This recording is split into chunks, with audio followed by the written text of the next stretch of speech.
can't buy. It resides between my eyes. Walked through the fire, came out better on the other side. See, life's like a beach if you find the same. And right now, I feel like 100 grand. You are listening to Inspired Insider with your host, Dr. Jeremy Wise.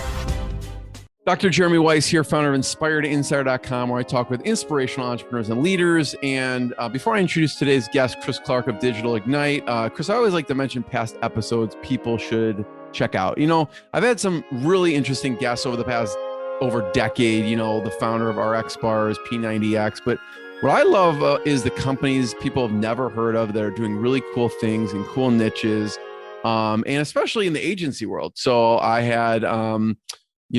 Wes Matthews on the podcast, who talks about selling his agency with the help of Todd Taskey and how he navigated that. It was really interesting. He built his company, I think, up to over $5 million, $6 million, and sold it. But he sold it and he stayed on, which I thought was interesting. He didn't sell it and retire an island. He stayed on, and because he loves what he does and just kept doing what he normally does, except without he had a management infrastructure with the new company. So that was great. John Morris talked about growing his agency from, to 250 people before he sold it. John Doherty of Credo talks about helping agencies avoid bad hiring. So check out those, many, many more on inspiredinsider.com. And this episode is brought to you by Rise 25. At Rise 25, we help businesses give to and connect to their Dream 100 relationships by helping them run their podcast. And, for me, Chris, you know me a little bit.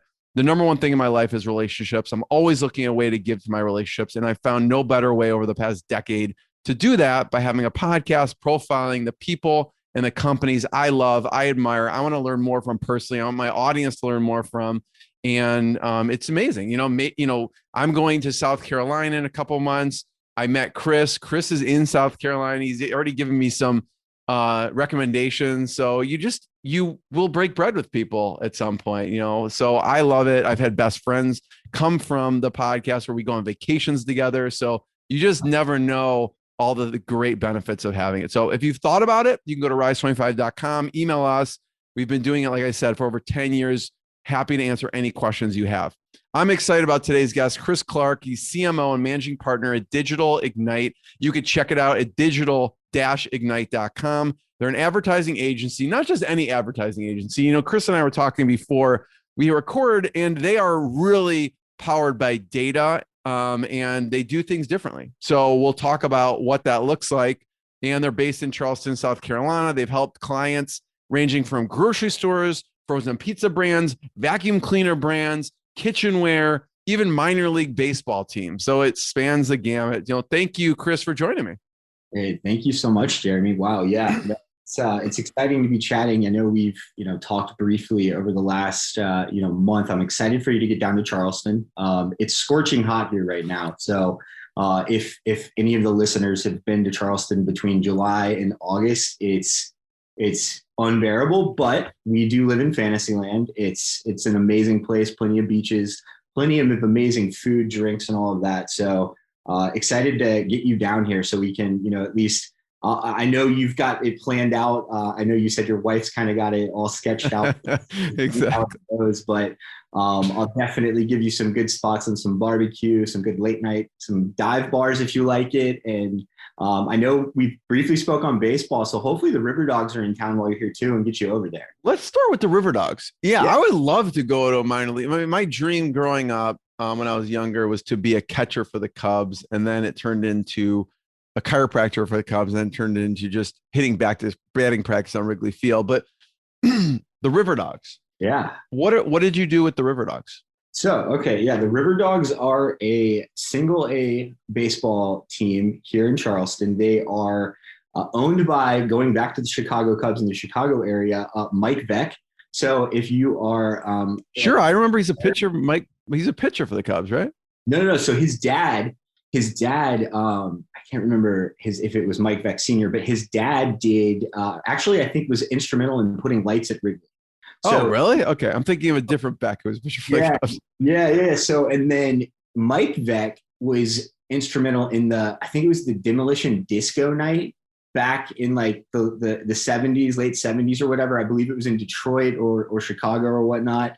Again, I'm 32, so forgive me, but I nerd out on that stuff. But he owns the RiverDogs with Bill Murray, believe it or not. Oh, love it. Really? Yeah. So Chicago He's a huge Chicago Cubs fan. Absolutely. So Chicago ties down here in Charleston. They own a couple other baseball teams across the country.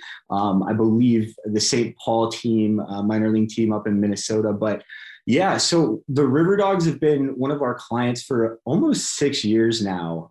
And we have really helped them, go from and for us, they're amazing because they really sell themselves. If you're not familiar with them or minor league sports, you had spoke about wanting to work for the Cubs or play in sports. That's kind of my dream. I wanted to play baseball. Ken Griffey Jr., Derek Jeter were like my idols growing up. Love it.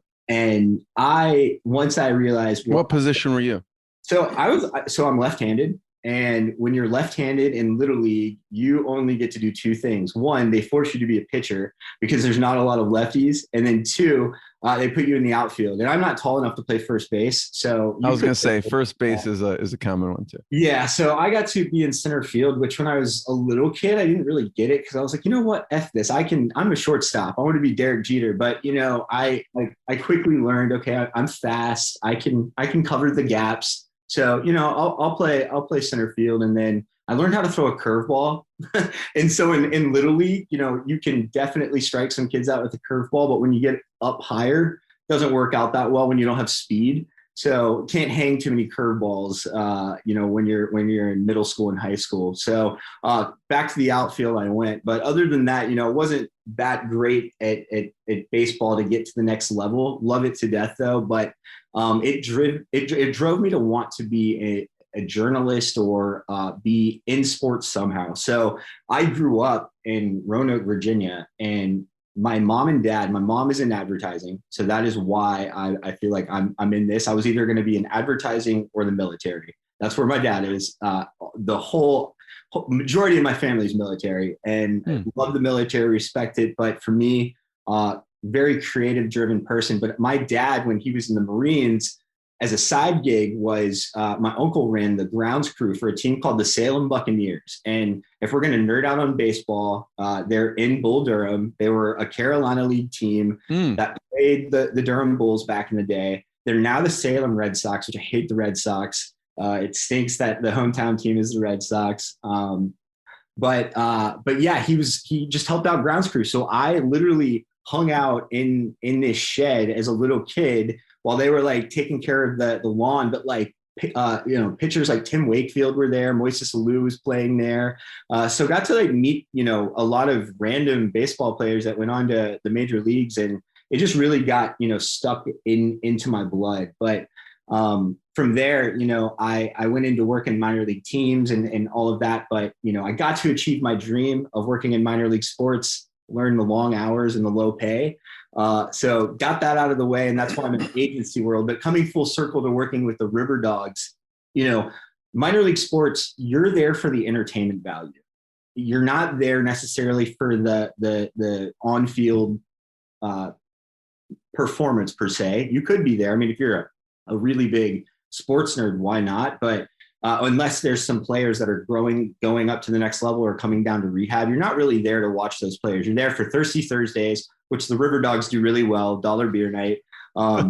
Yeah, you're there for dropping thousands of bouncy balls out of helicopter to see which one lands closest to home plate to win like a car or a certain amount of money.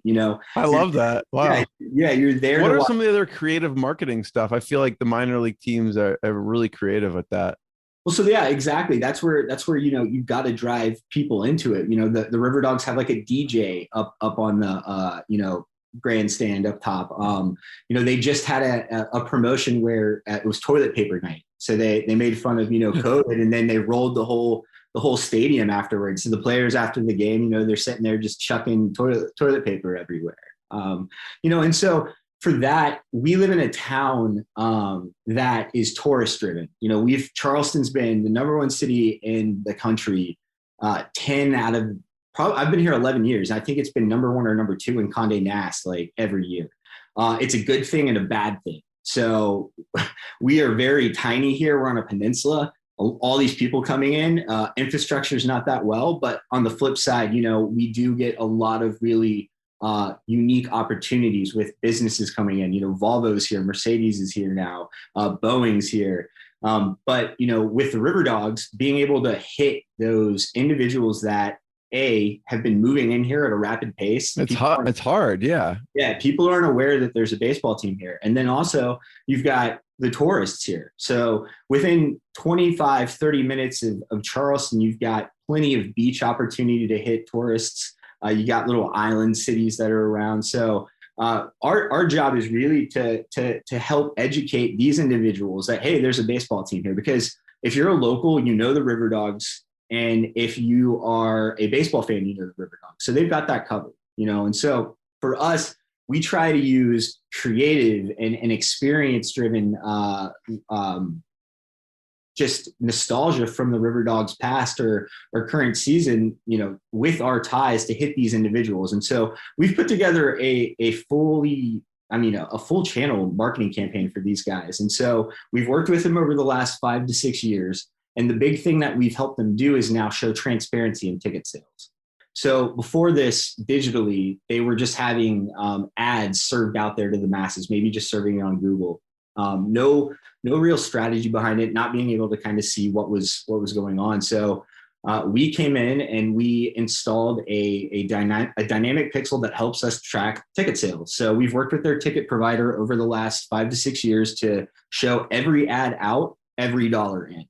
And, in certain seasons, we've gone, 8-1 on their return of investment. So what we're doing is hitting people in real time. So whether that's people sitting on the beach with their cell phone, because again, it's, this is what you do now, serving an audio ad. And the RiverDogs have very, very amazing creative. We work in tandem with them on that. But if you've got Mike Beck and the individuals there working for that team, they're very creative. And if you put Bill Murray on any type of ad, game over. People are going to engage with it. So we have the unique opportunity to really, really cast this brand wide out into Charleston, but into these niche individuals' devices. So we've done pre-roll, we've done connected television with them, streaming audio, display ads. Social, again, is massive. And all of this is driving right back into their ticket sales and being able to show that return of investment. I want to hear about how you use data, because I know it's different from a lot of different companies in general. But I was thinking of Rod Beck, not Mike Beck. That was the closer of the Cubs. I was wrong on the Mike Beck. But the talk about how you use data. Because you're talking about you're able to track on a very granular level, but you do this across many different types of campaigns and companies. Yeah. And data is that big buzzword. And I know we've been talking about baseball, so I'll throw there's the asterisk next to data right now. And so with that data, we want to help educate people, because in this space, it's very, very valuable. We believe data is the new oil, but it also is very scary to people because they think that, their data is getting stolen, their data is getting, misused. For us, we do it in a very ethical way. We use multiple kinds of data. So we use first party data, meaning for the RiverDogs, if it's sales data, individuals visiting the website, any physical address, that zip code right there is really our gold mine. Any emails, any of those snippets, we don't really use any name data, especially with the way that the world's going. Cookies are becoming irrelevant. And so the other side of it is we use third-party data. And so that's that little fingerprint that you leave behind anywhere you go on the internet. And so companies like Oracle or Google, there's hundreds of them, they silo that data and resell it. So that's third-party data. And for us, we go to our exchanges through our demand side platforms or our partners, and we can go and select. So for example, if the RiverDogs want to target soccer moms, I can go and find a soccer mom data set, throw a really creative ad, layer on the Charleston DMA, boom, hit those individuals to say, hey, the RiverDogs are playing this weekend. So again, data super valuable for us, but we're using encrypted servers to store our data. We're GDPR, very focused on GDPR. very focused on, again, cookies becoming irrelevant. Google just pushed it back another year, but there's consistently changes happening. And so it's kind of still the wild, wild west, in this advertising space right now. But, for us, we're not necessarily the sheriffs, but we're trying to, make sure that we're doing it in an ethical way and educating our clients with data. But how we're using it is again, like I mentioned, the little fingerprint. But if I have the RiverDogs past purchasers, I can go and create a whole other audience with them called a lookalike audience. So if you're in the marketing space, you're familiar with it. But if you're not, and you're a business owner and a brand, that data is like I said, it's a gold mine. So what you're able to do with that is you're able to go and find a whole new audience that basically would be interested in your brand or product because you're utilizing past purchasers of it. So that data right there, we're going out there and we're, again, using our technology to serve a display ad, a video ad, an audio ad to these individuals that are lookalike audiences in real time. And then again, on the flip side, since we have that person's data already, we can go and re-engage with them again. And so that's another strong tactic with the RiverDogs is taking past purchasers and being able to upsell them on ticket packages, try to make them season ticket holders, showing them new promotions that are coming up. So if in the off season, we want to help sell merchandise, and with COVID, with a minor league team, gosh, a lot of them got crushed or are no longer here. The RiverDogs stepped up and really pushed merchandise and pushed food. This was awesome. So what they did was they have a really, really creative kitchen, department over there. And so they've got a hot dog called like the Home Wrecker, which the man versus food dude has come over here. What does that look like? Have you tried it before? Oh, it's amazing. And if you get to a game, I tell anybody, if you go to a RiverDogs game, you got to try it out. But it's a foot-long hot dog. You basically get to customize it, throw some pimento cheese, some coleslaw. I mean, again, you can go crazy with it, but that's personally would be my favorite. Some coleslaw, some pimento cheese on top of it. But they pushed their menu out during COVID. So they were offering, come get your lunch. That's they were amazing. with schools in Charleston to cater lunches for underprivileged youth and such. So again, just really, really phenomenal what they've been able to do, but being able to help them just push out any type of this advertising, any type of their initiatives, whether it's in season, off season, while they're on the road, being able to use that data has really helped us to really branch their brand out. And again, they don't need help because people know the RiverDogs, but it is really exciting to help take the 55 people a day that move into Charleston and say, hey, there's a baseball team downtown. This is going to be one of the most phenomenal experiences you've ever had at a sporting event. Come check it out, because if you do one time, you're coming back. Yeah, but even if they exist, it's always what's top of mind. And it's always, I know there's lots of restaurants near me, but when it's front and center and it's in front of me and I'm aware of it, if someone's serving me an ad or whatever it is, that's what's piquing my interest right then and there. So it sounds like they do a great job and you help them really get in front of the right people, and they adapted in an amazing way in COVID.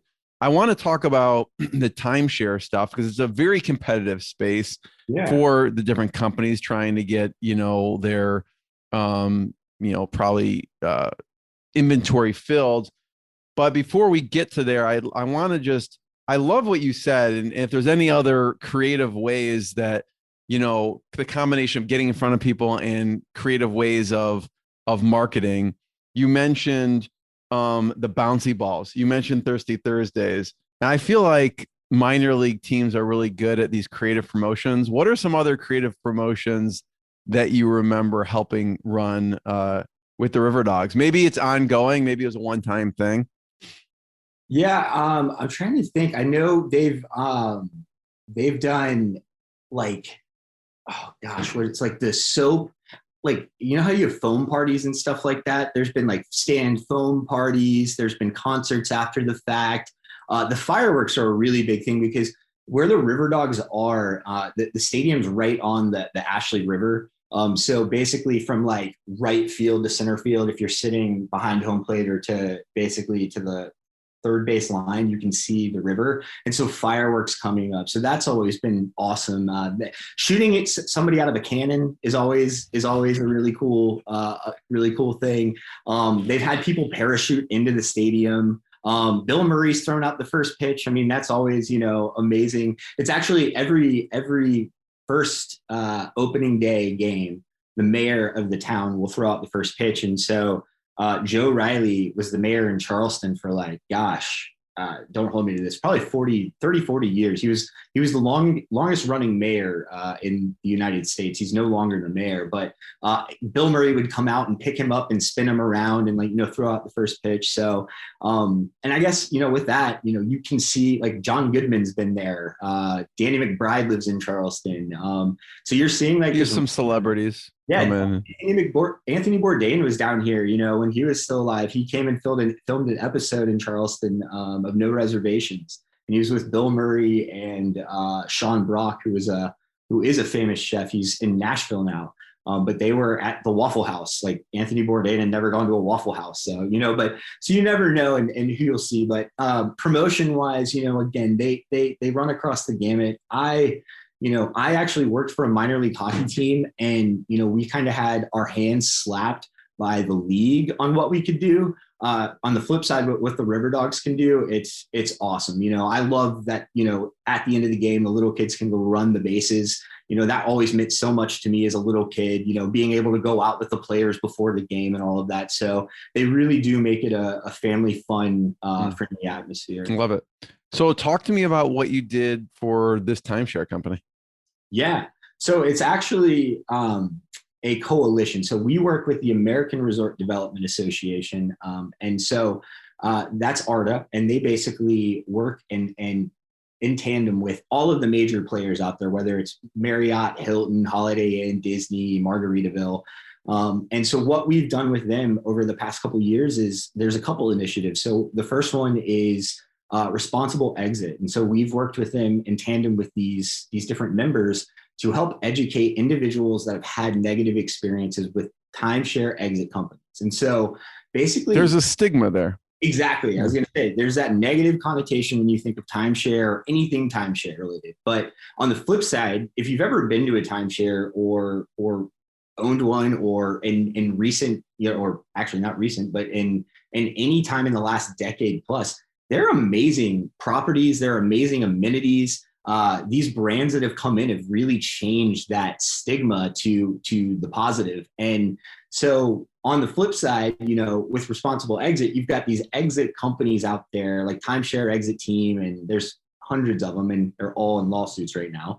They're out there trying to say and still gunk up that stigma. And so on responsible exit, we're really trying to help target individuals. And this is how niche it is. We're trying to hit individuals that own a timeshare, that may be trying to either get out of it, or, for some reason, something happens in their life that they have to get rid of this. And they've got these exit companies out there hassling them or promising them that they can get out of it, taking their money and running. So with responsible exit, they're actually working with these individuals to take these people that have had those negative experiences and guide them to the right district attorneys and right entities within these different coalitions, whether these big players, to help them ethically get out of their timeshare. So people have been scammed. Basically, they were trying to get out and they got scammed by a company that said they could help them exit it and then just take the money and there's that's it. So many different cases of it basically going across, the country. But yeah, in a nutshell, that's kind of where it's at. And so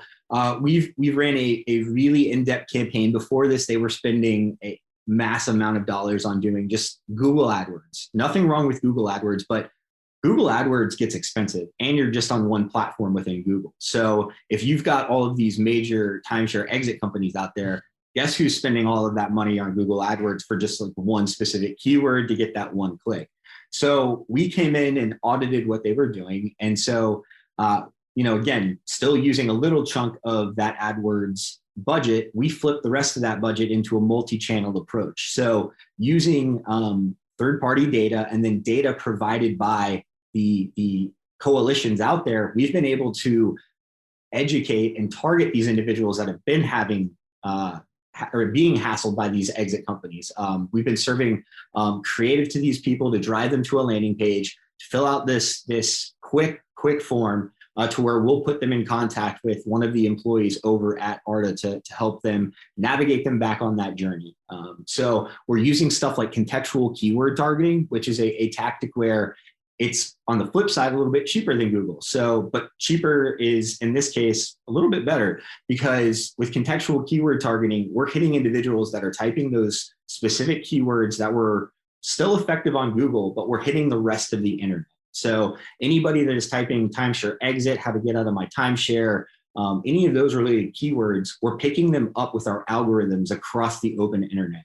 And as opposed to just serving that one ad on Google, we're hitting them with display ads, audio ads, and video ads to ultimately drive them back to that website. So right there, we're taking, it's a CPM approach as a CPC. So CPM is a cost per thousand, CPC is cost per click. So with that CPM approach in our team, and what makes us a little bit different than a lot of agencies out there, is I've got a team of operators that are pulling the levers inside, looking at these bids, looking at these keywords, and making sure that we're optimizing on a day-to-day basis to hit these really niche customers in real time. Love it. Who are, Chris, ideal clients for you? Man, that's a great question. All of them? No. But really, I think any person, because we've worked with from down to minor league baseball to some really, really big Fortune 500 companies on the CPG side that, know what they're doing, but then again, they don't know how to do it per se. So the ideal client, I guess, would be a brand or a product or company that has a team that needs help with this space, or somebody that is really just starting out. They're looking to, they know they've got a budget first and foremost. They're post startup. They know that they need to utilize this marketing atmosphere out here in this digital space. How do we do it? That's where we want to come in and be that strategist for them. So we've really seen it work out well with developing brands from the nuts and bolts up. We're working with this really, really cool app called Gigpro. And so what they are is they are a application in the food and bev space that if you're a server or somebody that works in a kitchen and you need money really quickly and you need to pick up a shift, it's kind of like the Uber for that. And that's what we're trying to make them. And that's their goal. So they started in Charleston and now we've evolved to Charlotte and Nashville. So helping them with, developing that strategy to how do we get to every person that is in the food and bev space in Charleston, which is massive.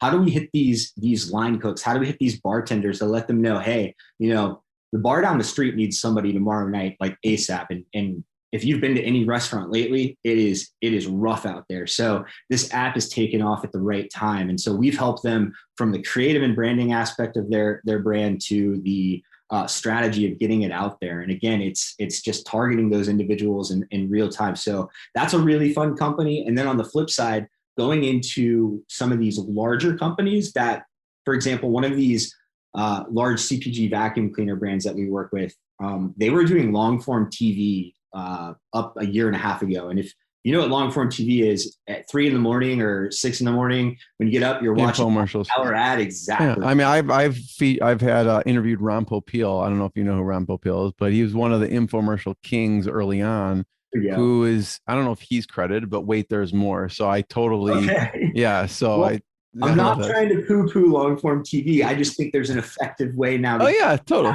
In front of individuals, so I could help him get in front of those people. No, but so this brand, they were basically using our 30-minute to hour-long spots, and again, running them at times where people probably aren't watching TV. So we said, hey, let's run a test. Give us that budget. And let's take this and go after individuals that are in market for vacuums. Let's go after your competitors. Let's find individuals that are out searching the masses in Amazon, Walmart, Target, all of the big brick and mortar places. And let's serve these messages in condensed video ads to them in real time. Knocked it out of the park. That led to that was just a branding and awareness campaign. So for us, it was fun to be able to come in with a brand that even in COVID, they had a marketing team. They were a very talented marketing team, but they just weren't adapt or educate. They were focused on one of the channels, essentially. Yeah, absolutely. And then they had some teams that were running Amazon and Walmart and stuff. But from a broader standpoint of where the masses are streaming and consuming media, that's where they needed our help. And so those are some of the best instances of where I think we really shine as a company to be able to come in and really make an impact. Love it. I want to talk, Chris, about, I know it's not public knowledge right now, but by the time this comes out, it will be, that you and the company made the Inc. 5000. Congratulations on that. And I wanted to talk about what were some of the inflection points along the way that you see stood out, milestones, either milestones that were challenging times that then you were able to turn around, and or just turning points in hiring or in the business itself. What are some of the milestones along this journey so far? Yeah, no, thank you. And it's crazy to think that we are at this level, but it is also, I see it because every day I look out my door and see the machine rolling because of our hard work over the last 7 years. And I guess real quick to kind of go back full circle, Digital Ignite's been around since 2018. And my business partners, Ed Seeger and Mike Samet, have been, with me along the way. Mike and I actually were with Newpoint Digital, which is a digital marketing company owned by a really large radio conglomerate here in Charleston called Apex Media.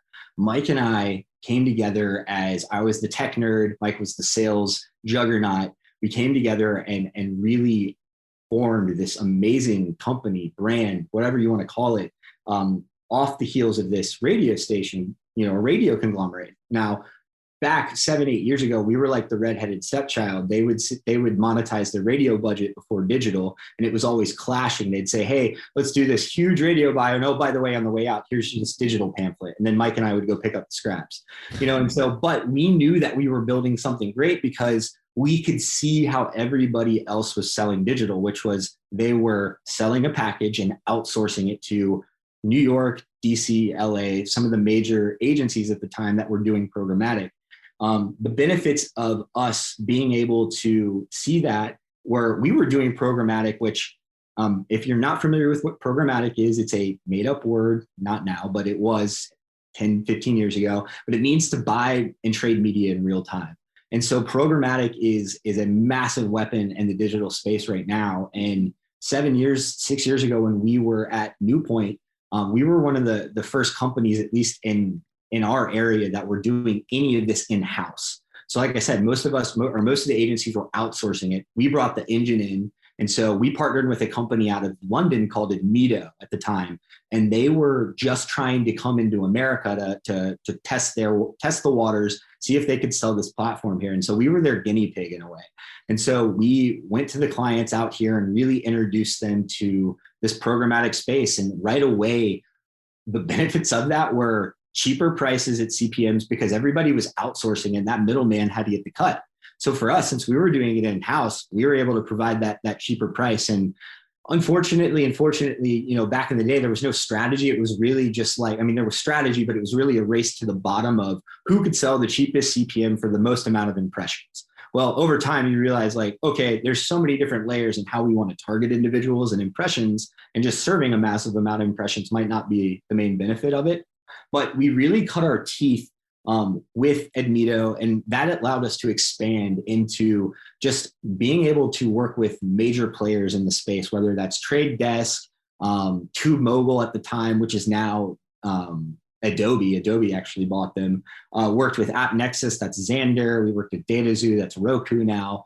So what we wanted to do was build a fully agnostic platform to where we could go to all of these major players and go to a client and have a CNA with them and really understand what they needed, and then go back and then pair the strategies based on saying, hey, here's a package. This is what you should be doing. So right there was the biggest game changer for us. And so we just started to evolve from there. And 2018, we had the opportunity to buy Newpoint. The gentleman that owned the radio stations sold his radio stations to Saga Media for a pretty penny. Mike and I were able to partner with Ed Seeger, who is our business partner now. And we've taken Digital Ignite I think we had about $1 million on the books at that time to last year, we did about 10 million, and so this year we're on pace to do 20 million, which is insane. And so coming off a pandemic, we really grew because we saw all of these brands that we knew this was going to come at some point. We knew majority of these companies needed to hit the digital side of things a little bit harder on their media budgets, but COVID just expedited that. Everybody needed to hit these people because they're at home, and what were they doing? They were on their laptops, their smart TVs, their cell phones. So we really evolved over the last couple of years into again, I think a leader in the space of educating clients and brands, but also showing results, because transparency is king nowadays. Once you give a client a taste of showing them a little bit of that reporting, they want more. And then it's like, oh my gosh, you can show me this CPA, you can show me that return of investment, like gimme. You have a dashboard that I can log into 24/7 and I can see at 3 a.m, what's going on, gimme, which we do. So we've really tried to evolve to a full service agency, but in modern times. And I think going back to your question of some like key points and hires, we've taken our lumps along the way, and I think anybody will. We're at year 3+ now. I think the first year with any company, first starting out, you're trying to grab the bull by the horns, and you're getting jerked around, and you're trying to make sure that this train doesn't fall off the tracks. And we were in that space. We brought our book of business over and really honed in on the spaces that we were really popular in or really successful in, which were education, CPG, and automotive at the time. But we really grew from that and learned. And by year 2, Mike Samet did an amazing job of revamping our sales side of things. So we've just brought in leaders in the space and formed department heads. So we've got a sales department head. We've got an awesome marketing and account management team. We've got a great operations team. We have a creative team. That's a big thing right there. Creative on top of digital now. You can see all of the data in real time. So, and on top of your media informed strategies, you can inform creative now. So we are leaving so much money on the table on the creative side that we've brought in a creative department for that too. So that's really allowed us to get to this level of Inc. 5000 and allowed us to work from the RiverDogs down to some of these really big Fortune 500 brands. First of all, Chris, amazing. Congratulations on this journey. I love hearing your advice. You're so good at explaining very difficult to understand or industry stuff and boil it down to so people can understand it like me. So I appreciate that. I just want to thank you. I encourage everyone to check out digital-ignite.com to check out what they're doing. Some amazing stuff. And I think, data transparency is king is kind of what you're saying here. And I love what you guys do. So check that out. Check out other episodes of inspiredinsider.com. And thanks everyone. Thanks, Chris. Thank you. What I got, you can't buy. It resides between my eyes. Walked through the fire, came out better on the other side. See, life's like a beach if you find the sand. And right now, I feel like 100 grand.